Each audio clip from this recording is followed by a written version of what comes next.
Hello, everyone, and welcome back to another episode of Unseen Work, where we remind you every week that you got to do the unseen work so that when you are seen, you have something to show for it. And our guest this week is no different. I'm really excited to have this conversation. This is with Tara Lerch, former colleague of mine, like I alluded to in the text intro. And we're going to dig into the unseen work that Tara has put into building her photography business and balancing building that business while also building a family, which is very much also like a business. And kids are the craziest employees you could ever have. So we'll dig into that and more with Tara. So welcome her to the show. Good evening.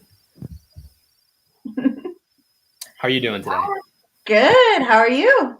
Doing great. Thank you. Been looking forward to this. It's fun. Always fun when I have somebody on here that I know versus like a stranger that I've never met before, which is also fun in a different way, but it's nice to talk to you again. I haven't talked to you, weird as this now sounds, in like 2 years, 3 years almost, right? Mm-hmm. Which is funny because we follow each other on social media. So I feel like I know what's going on in your life, even though we haven't connected one-on-one. Yeah. So I'm excited to dig into it. So before we do that, tell the world a funny story while you're here. We can relive this together. As I was getting ready for this conversation, I was trying to remember, it's like, when did I last talk to Tara? And I was recalling one of the last times we talked was when you resigned. Some of your colleagues, we used to work together, and you came in my office. And anybody watching, if you've had people work with you and someone like knocks on your door and they're like, do you have a minute? There's that look on their face. They close the door behind them. This was Tara.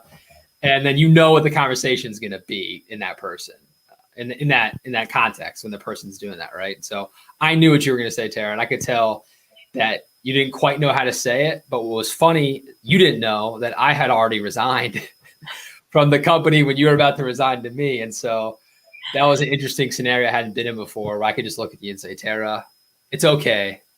I'm leaving too. Just say it. And you just exhaled then, and we laughed and then figured out the plan. But I'm excited to not have you resign in this conversation, and we can just talk about fun stuff. But that's when someone says Tara Lerch, that's what I replay in my brain is that conversation. That story. Oh, the crazy days. Is that accurate though? Is that how you remember it? Yes. And then I thought to myself, I remember thinking to myself, like, okay, am I leaving first or are you leaving first? Like, what kind of crazy is going to happen? And then you left first, and it got crazy first. And then it got even crazier after you left, because then you got started working double time on what we're about to talk, which is your business, right? So you were the owner of Tara Lerch Photography. This used to be called Maddie Mae Photography, though. So I'd love to start there. Why Maddie Mae at first, and then why the name change when you finally owned your own name to the business? What was that decision process like? So way back in the day when I first moved home from school, I went to school for photography when it was still film, but way before digital. And I lived so that was in Massachusetts. Lived in Philly for a little bit, and then came home and decided to work for the Daily Item. And so I worked for them for quite some time, and I covered all types of crazy things. And in the meantime, I was still doing stuff on the side, and I was getting a little busier. And I got to the point and said, okay, I should probably create some sort of name. I think Facebook was coming around and wanted to create a whole page. And I thought, okay, my maiden name at the time was Tara Rodarmel. And I thought, okay, I'll go Tara Rodarmel Photography. And my mom Googled it, and she said, oh, that's not a good idea, because if people don't look into the things that come up and see that your name is on the byline of the photographs, they're going to think that you were involved in some really weird things. So if you Googled my maiden name, all the things that I covered for the newspaper came up. Okay. Got it. And so she's like, you can't use your name. I wasn't married at the time. And so our dog was Maddie Mae. So we named it Maddie. It sounded cute and catchy. And for the past almost 15 years, people have called me Maddie. My name's Tara. That's funny. So when I decided to do this full time, it became a thing of, I was running into people and they would say, oh, I didn't realize you're Maddie. And I'm like, yeah. So people that I've known for years would say, I didn't realize they go, are you still doing photography? And then I'd say, yeah. And then I'd say what my business name was. And they're like, oh, I didn't realize that was you. So I just figured it was time to put my name on it. So it's funny. So you could have blamed the boss, right? Like, I'm Tara. I'll have to ask Maddie, right? Let's see if I can make that happen for you. Yeah. That's cool. So does it feel different now? Like, it's not named after the dog anymore. You are Tara. Does it feel different for you when you're in a business situation that it is your name on it? There's more responsibility. I mean, there's always been that responsibility, but now I'm like, it's my name. Like, sure. If someone said I didn't like what happened with Maddie Mae, they wouldn't know necessarily that was me. So now there's more responsibility, but then also more, I don't know. I'm proud of it. I'm proud of it at the same time, be like, yeah, that's me. And then when people say, I've seen your name around, I've seen you around, I'm like, yep. So proud too. So when it comes to photography, what's the biggest misconception you think? Like, people, you say I'm a photographer and people automatically jump to this thing that is completely false. Oh, I got multiple answers for that. Let's hear them all.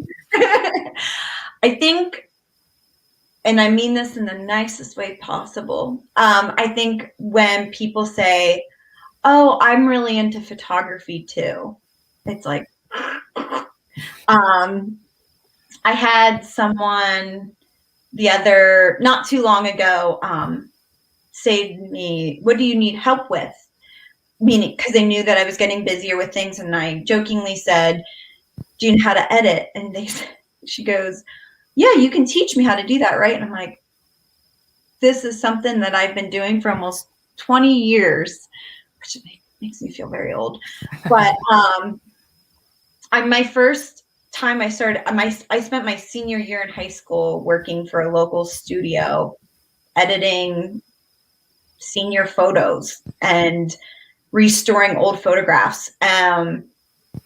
So it's like, it has taken me a long time to figure out what works, what doesn't work, what's my style.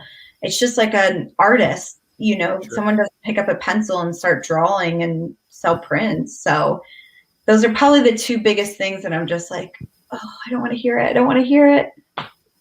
Yeah. And they mean well, but it's like almost a backhanded compliment, right? Yeah.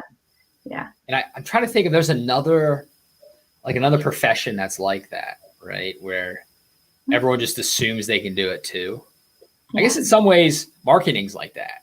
Yeah. Like someone will be like, oh yeah, I can do marketing. Like I have my own Facebook page. And it's like, okay, sure. Yeah. It's not exactly the same, but I get what you mean by that.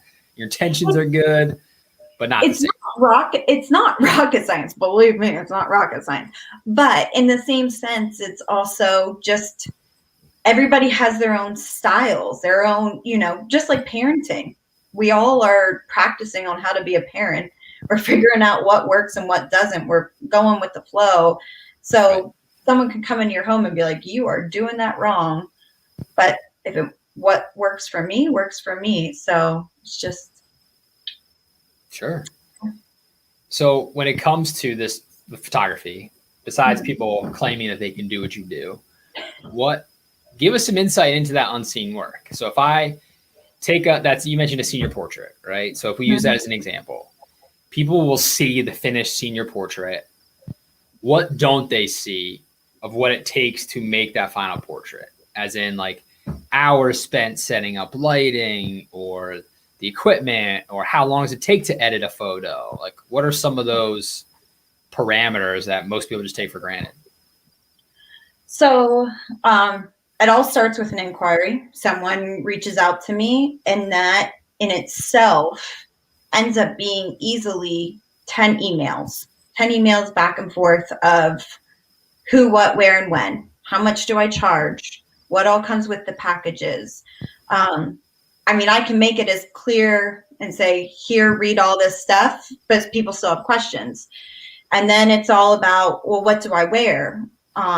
So then I provide a style guide. Then it's all about, well, where do we go? What are the locations? And then I have to inquire a little bit about what kind of person they are. You know, are they more of a country kind of girl or gal, you know, gal or guy? I get it. Are they more of a city? So then I'm in my mind, I'm also thinking to myself, where are we going to go? Somewhere that I haven't shopped before. I have to keep it different and new. So, so there's about usually 10 emails back and forth. Then I'm usually scouting locations, which usually involves me driving to a place and driving like this, looking. It's very safe. And then during the shoot, obviously a shoot can last anywhere from an hour to 2 hours. And then the process of downloading the photos, picking out which ones are the best, because there's always ones where people are blinking or making a funny face. Doing like a rough edit of basic retouching of lighting, exposure, contrast, shadows, and then pulling each one of those photos into Photoshop and ultimately perfecting what's already perfect. You know, everybody always has a little wrinkle, even at 18. Everybody has a little pimple, unfortunately. So all those things, the sky needs to be brighter, the clouds, you know, everybody wants that Instagram look. Oh heavens. Depending on a package and things like that, it can take me another 2 to 3 hours just to edit a senior session. Then it's uploading and sending the gallery out the door. So that's the simple context. Sure. And so that 2 to 3 hours after you're done, is that something you're able to do watching TV at night with kids crawling all over you, or you have to wait till everybody's asleep and you need total quiet concentration? I typically wait till everybody's asleep and I have total concentration. I mean, believe me, I have fed kids, gave a bottle, everything while editing. It's not pretty. Yeah. No, what I do, usually wait till everyone's asleep and then come downstairs, stay up till 2 a.m. And I can usually do that for 2 to 3 nights in a row. Then I'm pretty miserable. So then I need a good reset. I am super blessed and lucky to have family members nearby. So I know that there's like Fridays. Every Friday, my mother-in-law watches my kids. So it's always like, I'm like, Friday's my day to get stuff done too. Right. So. Sounds like photo editing is a lot like audio editing for podcasts. Because I've had those 2 a.m. Sessions as well once everybody's asleep. So I can relate to that for sure. And you can do it with a kid running around, but it just takes, instead of 3 hours, like 6 hours. So you're better off just waiting until everybody's asleep. Well, I have found that when I make my biggest mistakes, because I'm a person where I used to think that I can multitask, but I can't multitask. Sure. So I just have to really, I'm just more productive. Yes, that's a great segue into one of my favorite topics when I'm talking to people is about failures. So you talk about mistakes. So let's go to the failure route now. Let's jump in that. So I talk about that in the book on teamwork a lot, that people I talk to in interviews like this, their coolest stories often center around a time they totally messed up and then how they react to that. So they got the flip of the fail, learn, improvise, pivot, or the flop of fail, lie, obsess, pretend. So when you think about those mistakes, is there one, you got an example that pops right in your mind of when you made it work for you, or when you were like face down, you flopped, it was over, there's no coming back? There's a failure in every photo shoot, 9 times out of 10. And it's something as simple as I chose a location that's super buggy. What do I do? Something as simple as the sky isn't as nice. So, I last October had a family of 20. I drove 2 hours to photograph them at their family farm. I never been there before. I didn't realize the farm was on top of legitimately a mountain with no shade. And in October, I said, lights, I think it's actually November, because it was after the time change, so I thought 4:30, guys, we have to be there by 4:30, make sure we get enough light. It ended up being like an 80-degree day. So no shade, on top of a mountain, 80 degrees. And there wasn't a cloud in the sky. And so I pretty much just tucked my tail, apologized to the family, and said, we have to wait close to an hour, maybe 2 hours, till we get the great sun. And I more or less just said to them, you're never going to have your family like this together again. The father said, I'm not washing the combine, literally words out of his mouth again. So we'll wait. And I'm like, okay, we're going to wait. And we just had fun, and we were silly and made work with what we had. Everything's improvised. I improvise everything. Cause I don't want anyone else to panic. So internally I might be saying like, oh, I don't know if this is going to work, but I'm smiling on the outside and finding ways around things. So sometimes I just have to be super honest and just say, hey, today is a day that I wasn't necessarily expecting. And then there's days where I have to just keep smiling, but keep my eyes peeled and think of like how am I going to work with this? I don't know when your boys were born, if you had newborn photos taken of them, but that is wild. Wild. I'm sure it is. You usually have like a baby that's 2 weeks old, and are they going to sleep? Are they not going to sleep? Are they going to feed the whole time? At some point they're naked. So are they pooping? Are they peeing? You just don't know what's going to happen. They might be throwing up. You just don't know. But mom's usually sitting in the corner, tired, emotional. And I'm like, it's okay. It's okay. It's fine. Yeah, that's funny. And so a couple of things there that, came to my mind. You mentioned this earlier where it's like unseen work of photography, and you mentioned the email back and forth, 10 emails. And now you're talking about people skills and managing a crowd of 20 people who probably weren't the happiest, that they have to wait a couple hours. Yeah. It's interesting how, like, to be a great photographer, you need to be a great people person in many ways too. It's like, I don't know if you had a moment where like, I want to take photos. Like, that's what I love doing. And then you realize my job isn't really taking photos all that much. Like, I have to do that, but before I can even get to do that, I've got to handle this whole people variable, right? Yeah. That's a whole element that is important in what you do. So how has that just come natural to you, or did you have to grow the skill of like the salesmanship in a way that comes with running your own business? No, how I am when I photograph people, I feel like is not how I am in real life. Ask my husband.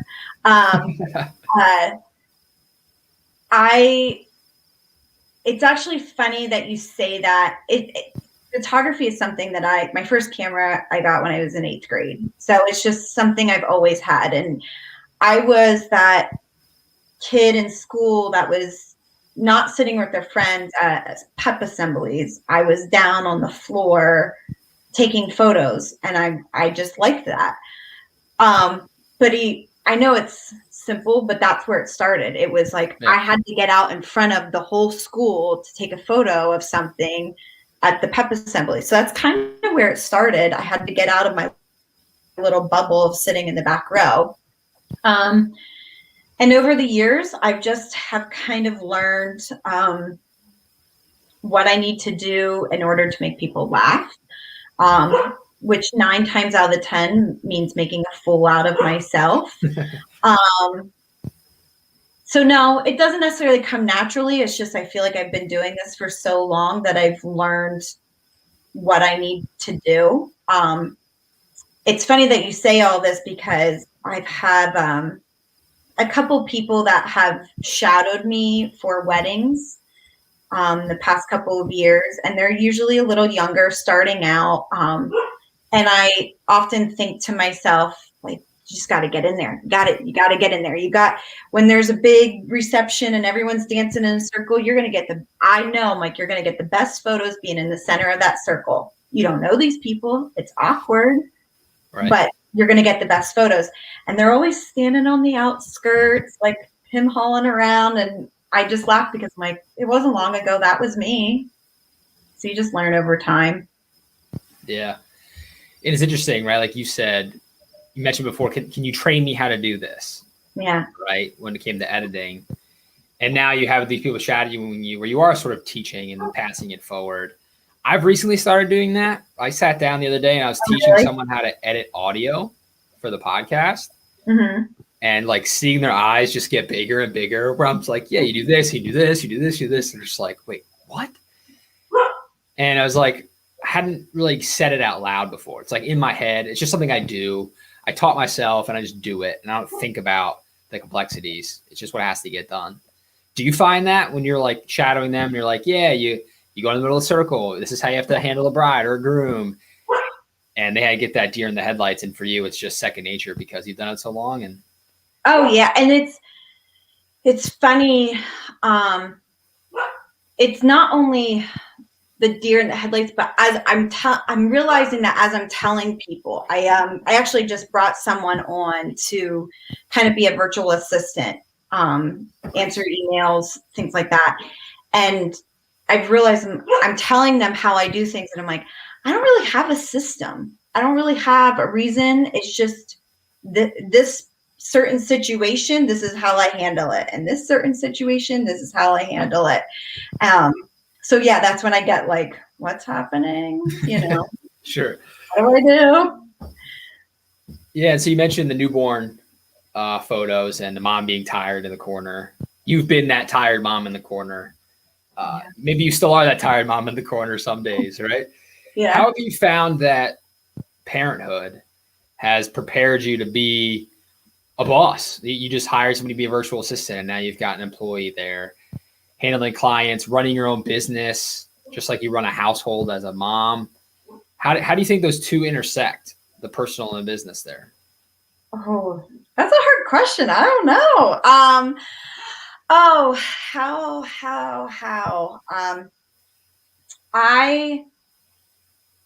Organization. Like I can't function, get my kids to function in order for us to be just our personal family of 4, in order for us to be happy, we need to be organized. We need to have a plan, something as simple as like, what are we making for dinner? So that has led me into, I need to be organized for my business, and just making a plan. If I know that we have a busy day the next day, I know I can't stay up till 2 a.m. So kind of just all flows together. I'm sorry if you can hear my dog barking. That's okay. That's part of the family life, right? You have to wrangle pets on top of kids. Yeah. And I think also like the pandemic just made everyone so much more like chill about random pet appearances on podcasts or video meetings, whatever it is. I'm trying to tell my husband, I'm like, she's downstairs barking. You're okay. So sorry about that. I don't mind. I don't think anybody else does either. But I think you bring a good point, right? It's like when we're younger, we like focus on work, right? Mm-hmm. At least I did. You're like all in the office. And when you go home, it's like you collapse onto the couch and exhale, and you try to be as restorative as possible. And then you have kids and you leave work and you don't get to just collapse on the couch and be restorative. It's like you go to your other job and you have to get all these humans into a functioning routine. And make sure everybody's fed and happy and going to bed on time. And otherwise life is crazy. But I found then that like those forced pockets of attention, like, you only have X amount from A to B in an office setting, because then you have to leave at a certain time to then go handle the family business and vice versa, that I'm like way more hyper focused in each section of my life that I'm at. And I'm more productive in less amount of time, I think, with like my parent skills versus without. You feel that way when it comes to you putting time on your business and splitting it with family time? I do. And I personally struggle. And I don't know if you feel this way or not. I struggle with, being present with my kids and then seeing on my phone, like, hey, I got this email. And I know it's maybe like a really quick response and I just have to send out like a wedding contract, not that big of a deal. But I'm like, that's in the back of my head. So how much am I present right now with my children and my family? So I personally really struggle with that sometimes because it all blends and meshes together. There's no, hey, I'm physically somewhere else 8 to 5. And then when I come home, I have my evening with my family. It all just kind of meshes together. And I'm sure a lot of people that are either business owners or work from home, due to COVID or whatnot, all feel that way. The phone is an evil thing. So it is.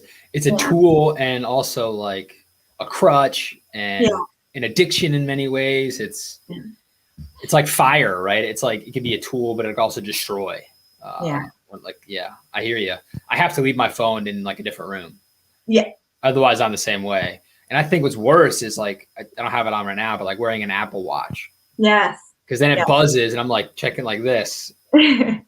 And what hits me is when my son is like, Dad, will you put your watch down? Like a 3.5-year-old says that, Dad, put your phone down. And it's like, man, it's like, I don't want to be the dad that's always on his phone, but you just think it's quick and then you end up absorbed into something else.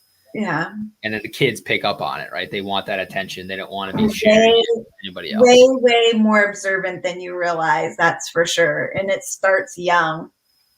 Yeah, absolutely.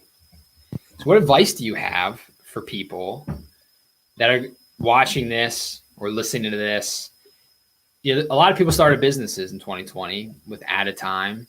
Maybe they're still thinking about that. But for the young entrepreneurs out there, the moms and dads balancing family life and work life, here you are successfully navigating it. I don't know if I'm successful.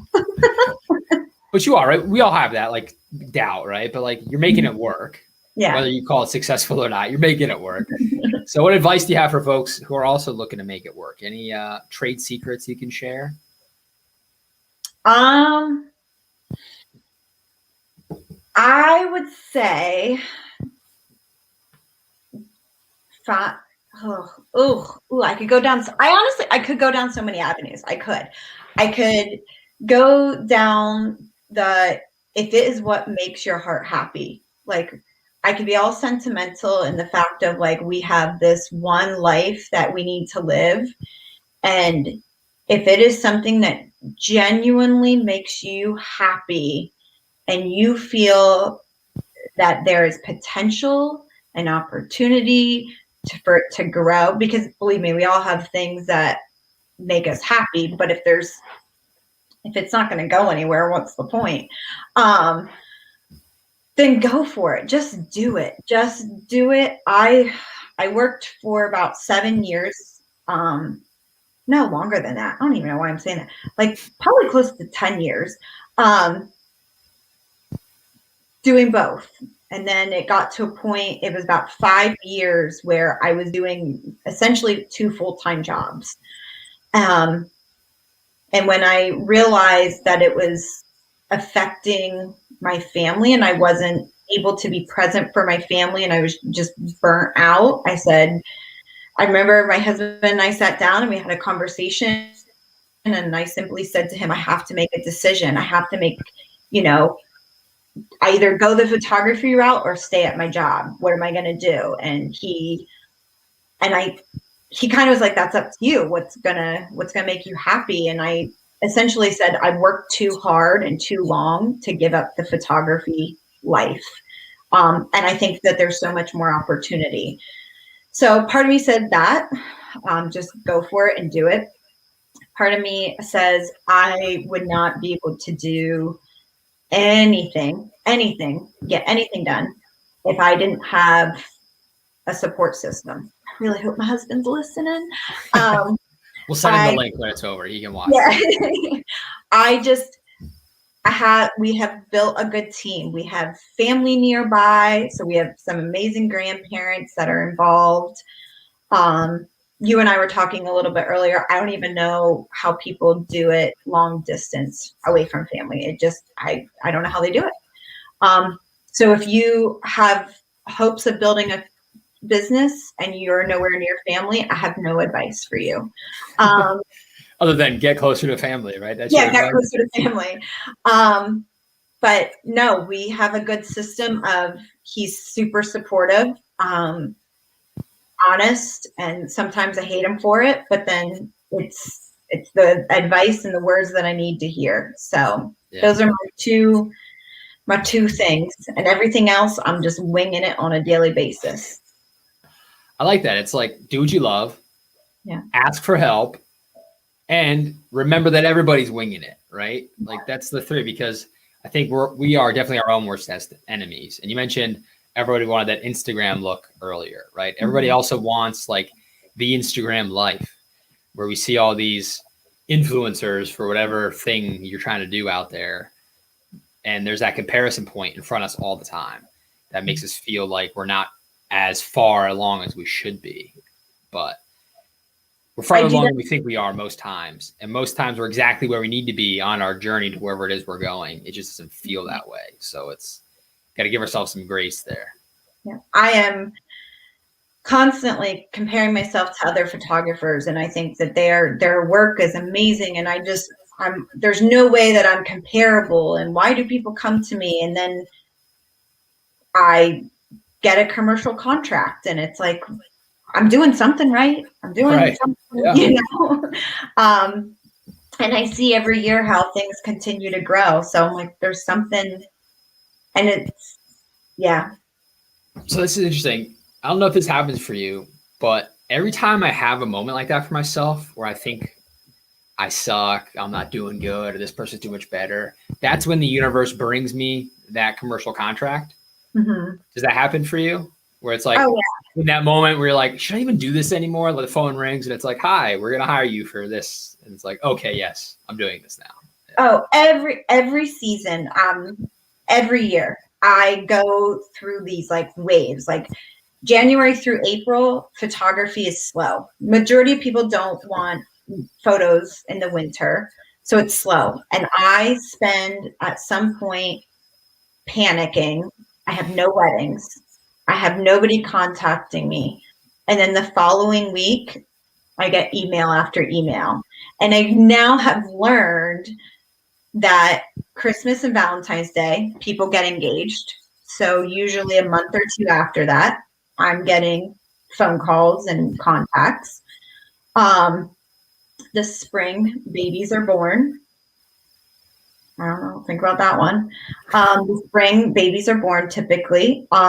So I get a wave of those, and it's funny how I'm always down the dumps, and then I've learned over the years, like it just goes in waves, and I'm just riding the wave. Riding the wave. I like it.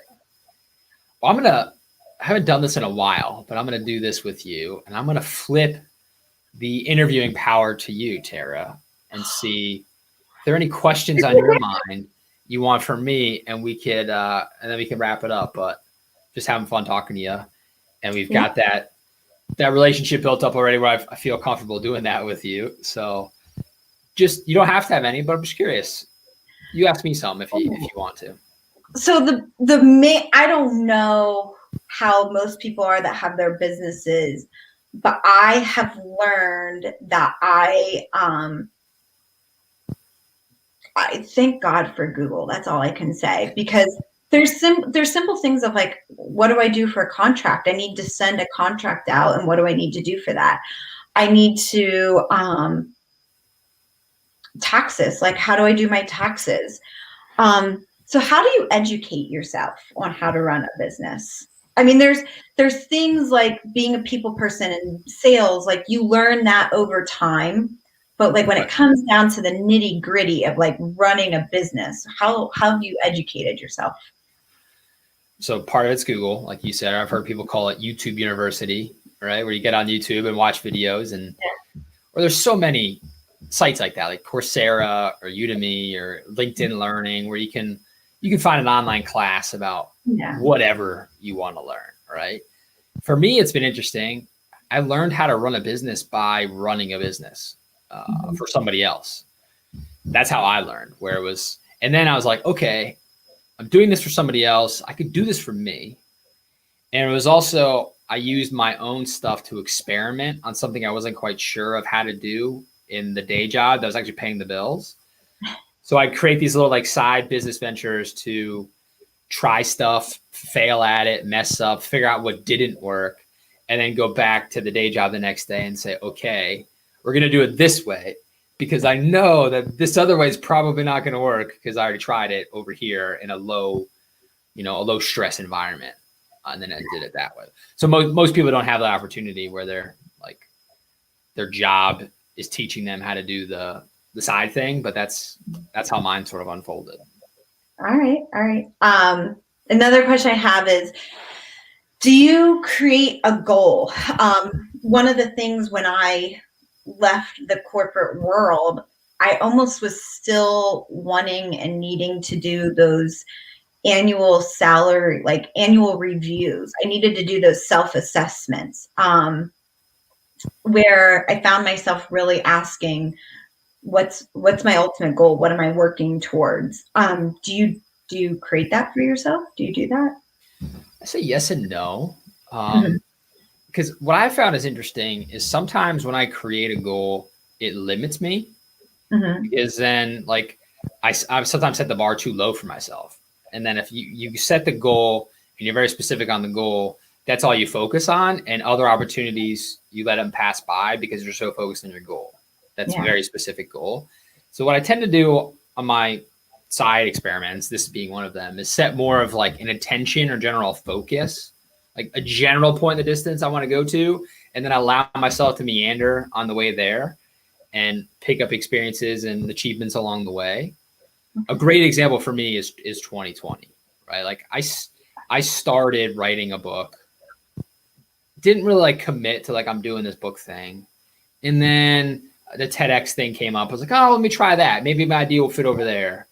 And it did. And so then I followed that path and I did the TEDx thing. And then I came back and I finished the book. And then I did that. And now it's turned into a podcast. Then the book won an award. And then it's like, if I had sat in 2019 and said, my goal is I'm going to do all these things, there's no way I could have known that, like to set that goal, right? So I tend to keep it looser on my personal stuff. Because it's also like I use this for fun. Like it's a business. I have an LLC, but it's not a business that needs to pay the bills.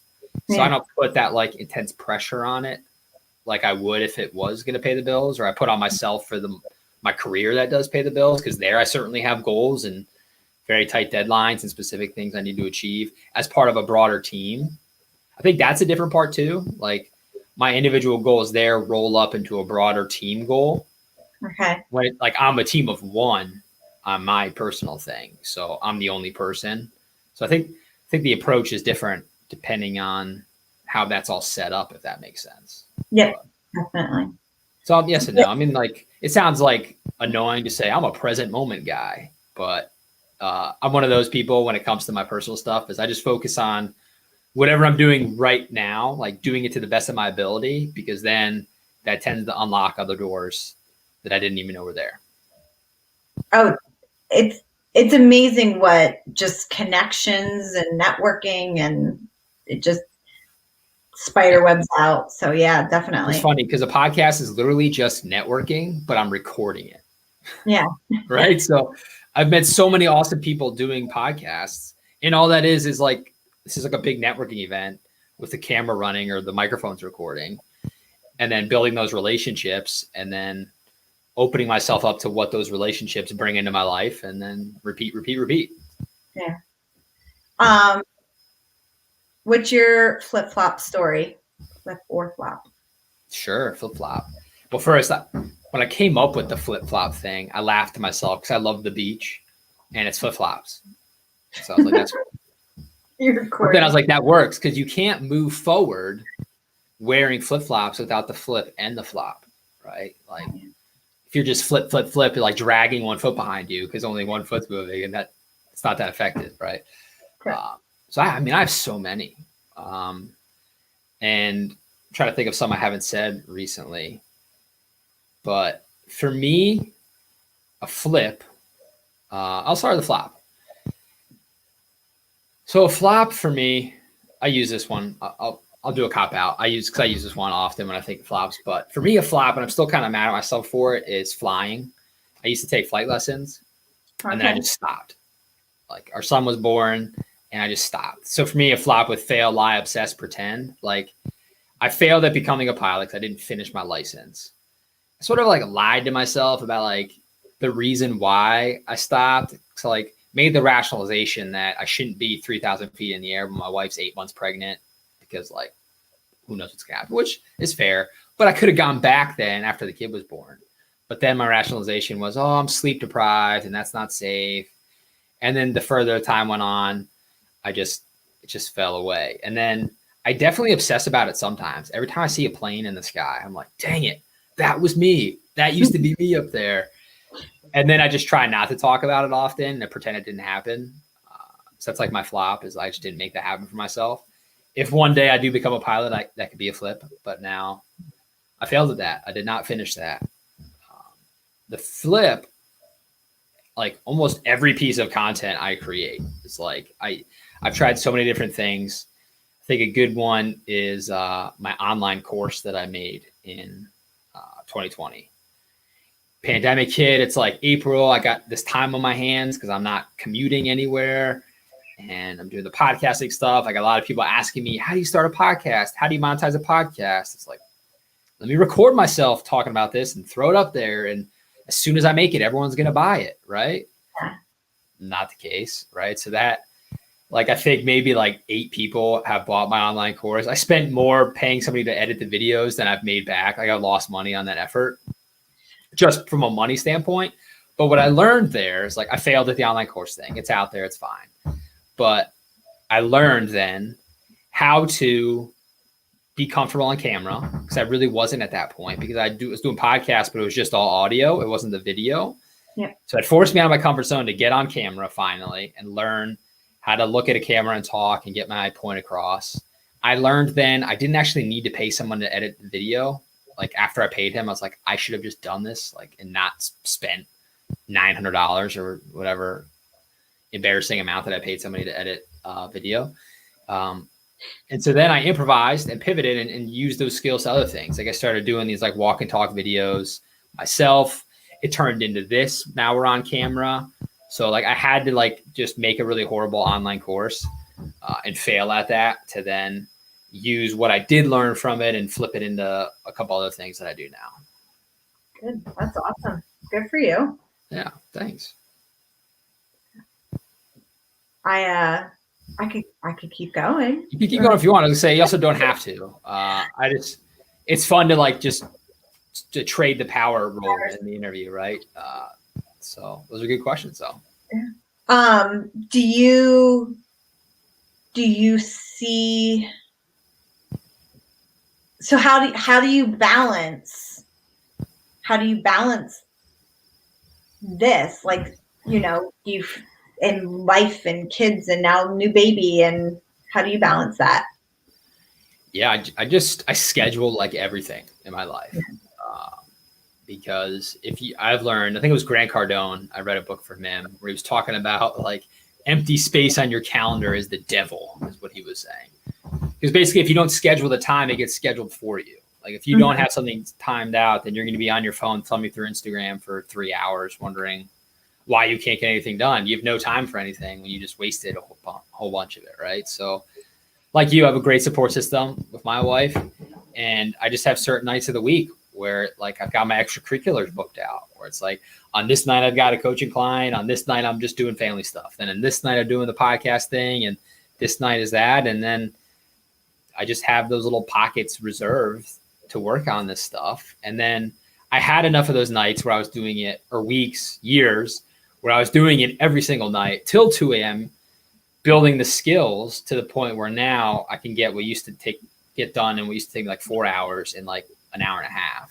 So I'm more efficient with my time, and I can do more with less versus it being all consuming, right? Like the book, people always ask me about that too. Like, how did I do the book and everything? It's like, I wrote that book on my lunch break. Like literally, I wrote for half an hour every day, and I would not allow myself to eat lunch until I wrote for half an hour. So like I'd have like my sandwich sitting there staring me down in the face, and I'd have to write, and then I'd eat, and then I'd get back to work. And I did that for 6 months, just getting the words out of my brain, and then went into editing. But you can do so much in like concentrated pockets of time that people just don't think about it that way. I think they think they've got to do these huge blocks of effort to get a big thing done instead of chipping it up into little sections. Got you. What does you've said about the coaching? What does the coaching involve? So that was a funny experiment during the pandemic. Is I started running mastermind groups online for a coaching company in 20. By the way, mastermind groups. Sorry. Mastermind, yes. It's like 2019. Like really interesting how it was like working remote before that was forced to be a thing. So it was like virtual communities of people, 5 of us hop on a Zoom and talk about topics and personal development and things like that. So I was a participant in that for my own like growth and development. And then the guy that ran it was asking me if I would like to run the group so that he could focus on other stuff in his business. And I said, sure. Now, instead of paying to be a part of it, you're going to pay me to be a part of it. This is great. And so I had fun with doing that. It was really cool to meet new people. And, again, it was like an out of my comfort zone thing, just helping me grow. So then I started saying, well, I could do this in other ways. And so there's like Bumble, the dating app, has a business networking option. Bumble Biz, it's called. And so I hopped on Bumble Biz, and there's all these people that are like, they're looking for someone to help them with this, or there's a bunch of weird people on there trying to scam you into buying like Forex stuff and weird things. But get the networking with somebody, and they'd say, oh, you have a podcast? That's cool. I'd love to start a podcast. And I would just literally make stuff up, but be like, I help people do that. It costs X. We could set it up this way. And I would just experiment with different packages. Like you have a photography package. I had like a coaching package. I would throw out different numbers, different time commitments, what I would do, and then just see what people reacted to and what they said yes to. And it blew me away what people said yes to and would pay me money for. And then so when they said yes, I would just, they pay me over Venmo or PayPal or something. And then I'd set up sessions and I would coach them on this stuff until they didn't want to do it anymore. And so I did a whole bunch of that in 2020. And I've kept a couple clients, but most of it was, a few months here or there. But I made a decent amount of money in 2020 just spinning up random coaching programs like that. So I learned sales, like that people are willing to pay you money for things you probably don't think they're willing to pay you money for. It's a good lesson for everybody. Also learned I don't like doing that. So I'm not going to do it anymore because it was like, it's exhausting. I didn't love it. Like you said, do what you love. I thought I would really like it, but turned out I didn't.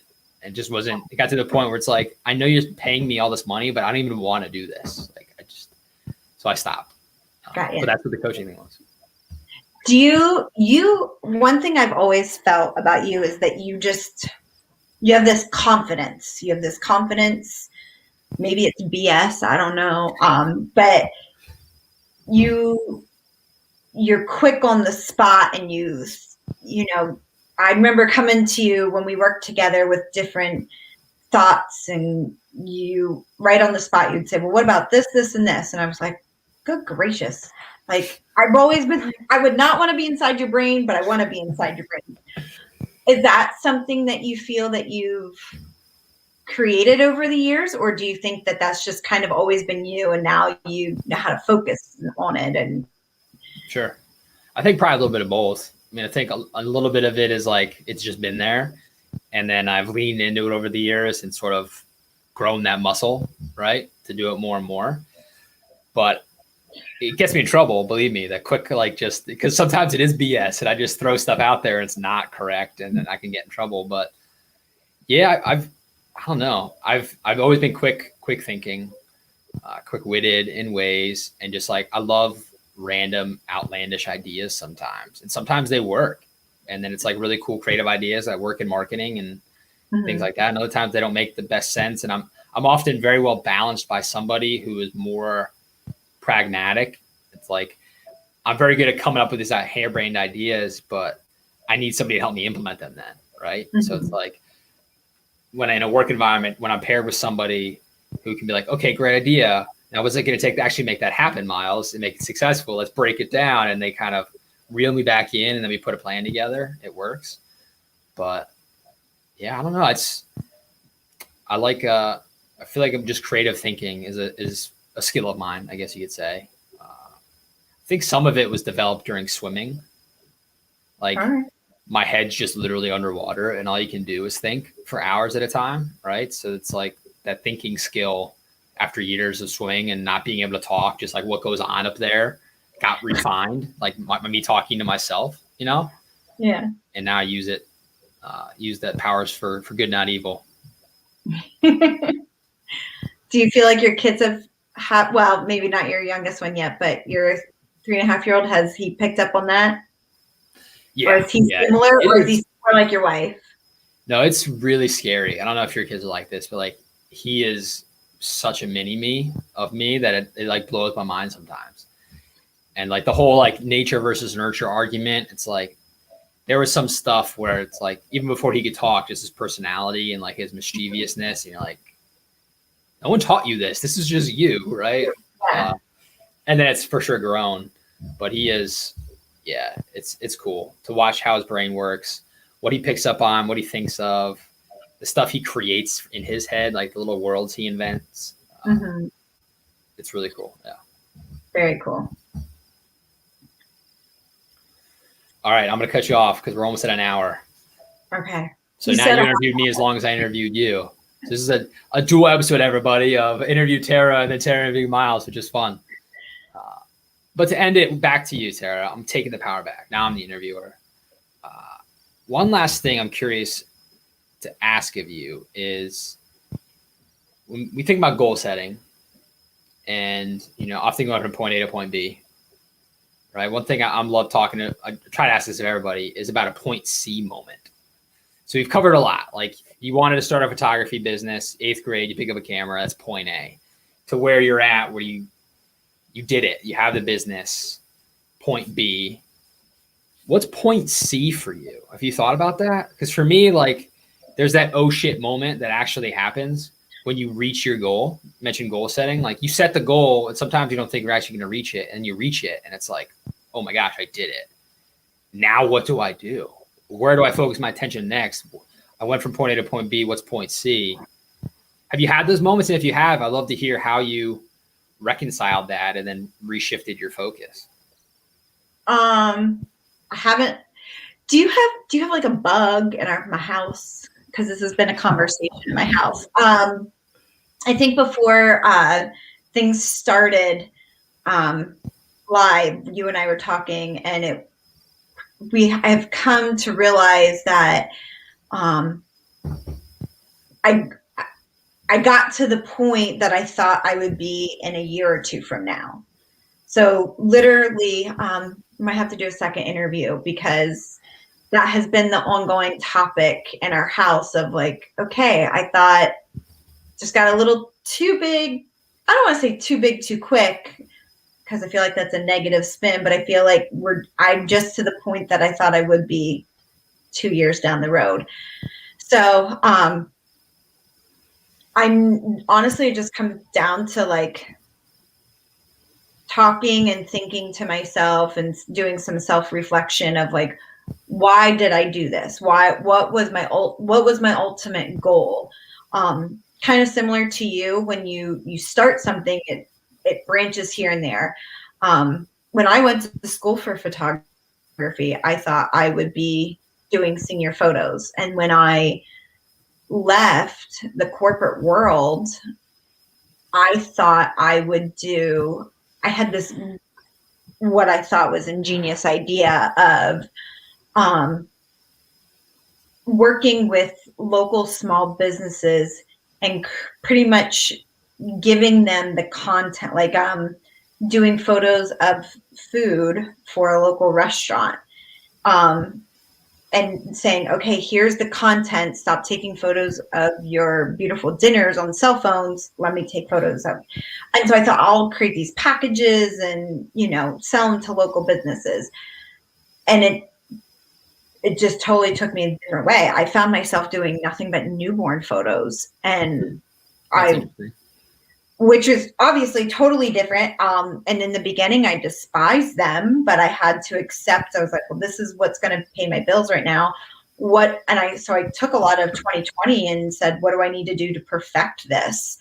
And over the last year or two, I now have found myself going down this kind of like a commercial rabbit trail. And it's just like, I don't know if it's like, is this just a little time period but in the meantime, I'm like, I can't do commercial and the newborn and weddings and senior portraits. So I have to make a decision, and it's great to be super busy, but I ultimately have to make a decision. So I'm trying to decide on point C.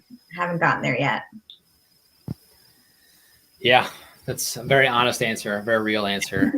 And it's cool though that you reach point B quicker than you ever thought. Right now it's time to dream bigger. Going back to the goals, right? Sometimes we surpass those goals, that's the best scenario. Yeah. So if people are watching this and like, I want her to take pictures of my newborn or of my food in my restaurant, right? Where should we direct people to see more of Tara Lerch photography? So just taralerchphotography.com. It has easy enough. All my contact information. Simply put, that's it. Just contact me there. Send me an email. I have a beautiful virtual assistant that will kindly reply to you. She's much quicker than what I ever was.